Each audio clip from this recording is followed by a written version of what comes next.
The Marvel First Family in MCU. This is MCU TV Fantastic Four, the first step. Movie Review. Nag-research agad sila at nalaman na totoo nga ang sinasabi na nagpakilalang Herald ni Galactus. Marami na silang napuntahang mga planeta, winasak at naglaho. What's a Galactus, right? And how do you consume a whole planet? Here. But they've been chosen with great care. Targeted. And not just disappeared. Destroyed. Nagsimula nang gumawa ng aksyon ang team. Nadiskubre din ni Johnny na ang recorded transmission at ang lingwahe ng Herald ay iisa. Nagawa na rin ni Reed ang bagong suit na nirequest ni Johnny at ikinatuwa niya ito. Only spacesuits. Less than 10 minutes. Oh. I take back every single bad thing I've been saying about you. In private.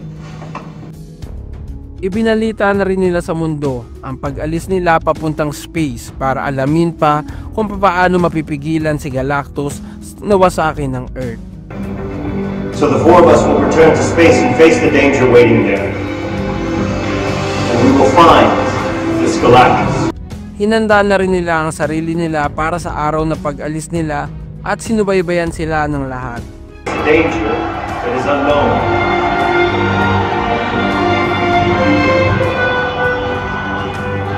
Matagumpay na narating nila ang space at hinanap agad nila ang trace ng Herald at sinundan nila ito.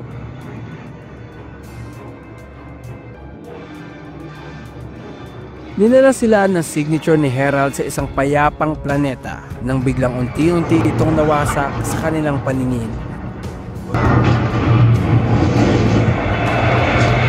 At sa isang saglit, nadurog ang kanina'y isang payapang planeta na ayon kay Reed ay 13% na mas malaki kaysa sa Earth.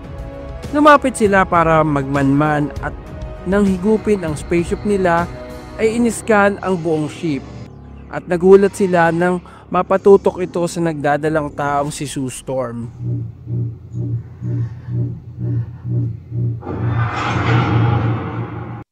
Nagpakita sa kanila ang Herald at sinabing gusto silang makausap ni Galactus at ayon pa dito, dapat ay hindi na sila pumunta.